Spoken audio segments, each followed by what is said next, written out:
Баршаңызға сәлем, менің есімім Гүлсая, менің каналыма қош келдіңіздер. Бүгін сіздерге өте дәмді кешкі асқа немесе түскі асқа жасауға болатын осындай мантыға ұқсас керемет астың рецептімен бөлісемін. Міндетті түрде видеоның соңына дейін қарап жасап көріңіздер. Өте дәмді әрі тойымды сочный болып шығады. Міндетті түрде видеоның соңына дейін қарап шығыңыз.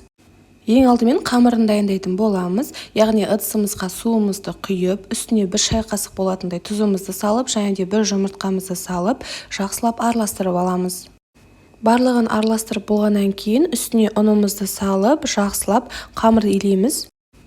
Осылай қолымызбен қамыр илейтін боламыз. Қамырыңыз қатты жұмсақ болмауы қажет, кішкене ғана қаттылау болса жеткілікті. Қамырымызды осылай пакетке салып 20 минутқа осылай тындырып қоятын боламыз. Қамырымыз тынам дегенше біз салмасын дайындаймыз. Ол үшін тартылған еттің үстіне үкіштің үлкен көзінен өткізілген картобымызды саламыз, және де үлкен көзінен өткізілген пиязымызды салатын боламыз. Мен осылай сіздерге түсінікті болу үшін барлығын алдын ала дайындап алдым. Ас көкті қоссаңыз да болады, өз қалауыңызша, және де дәміне қарай тұзымызды, қара бұрышымызды қосатын боламыз. Өзіңіз қалағандай салмасын өзгертсеңіз де болады. Жақсылап барлығын қолыңызбен толықтай араластырып аламыз.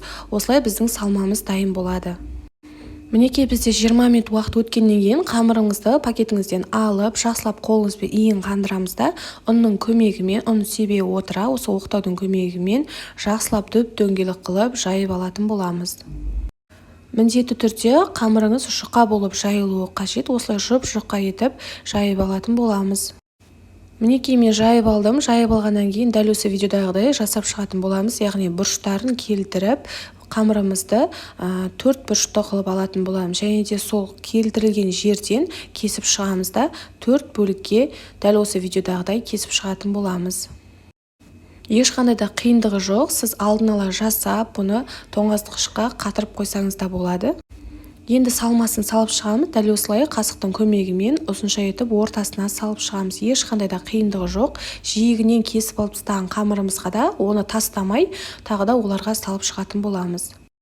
Дәл осы видеода көрсетілгендей қамырыңызды осылай беттестіріп, әдемілеп орап шығатын боламыз. Құрметті менің көрерменім, маған әлі тіркелмеген болсаңыз, менің каналыма тіркеліп, қоңырауша белгісін басып қойыңыз. Алдағы уақытта өте оңай, көптеген кереметтей рецепттермен бөлісетін боламын. Мінекей осылай әп-әдемі қылып орап шығатын боламыз. Барлығын дәл осылай жасап шығамыз. Тағы да сіздерге түсінікті болу үшін біреуін көрсететін. Дәл осы рецептпен жасасаңыз, сізге 3-4 адамға жеткілікті болады. Егер де сізге одан да көп керек болса, рецепті көбейтсеңіз болғаны. Дәл осылай алдын ала барлығын жасап шығамыз. Ең соңында тағамымыздың подливасын дайындайтын боламыз. Қазанымызға сұйық майды құйып, қыздырып, үстіне пиязымызды салып, жақсылап қызартып қуырамыз. Шамамен 5 минут өткеннен кейін үстіне болгар бұрышын салып, тағы да 5 минуттай қуыратын боламыз. Бұл жерде біз 1 ас қасық қызанақ пастасын салуымыз қажет. Менде болмағандықтан мен осылай 1 қызанақты салып турап жібердім.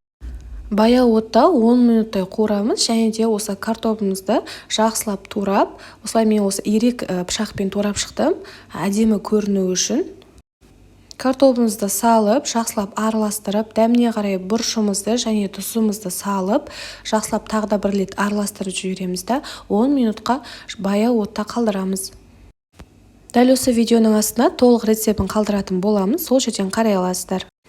Ең соңында осы біздің жаңағы дайындағандарымызды дәл осылай үстіне, картоптың үстіне жақсылап орналастырып шығамыз. Бір-біріне қатты тығыз болмауы қажет, және де бөлме температурасындағы суымызды құйып, қақпағын жауып, бір қайнағаннан кейін жай отқа 30-40 минут пісіріп алатын боламыз. Мінекей біздің Гүл ханым деп аталатын тағамымыз пісті. Бұл тағам айтқанымдай мантыға ұқсас. Үстіне осылай көк шөпті сеуіп қойсаңыздар өте дәмді болып шығады.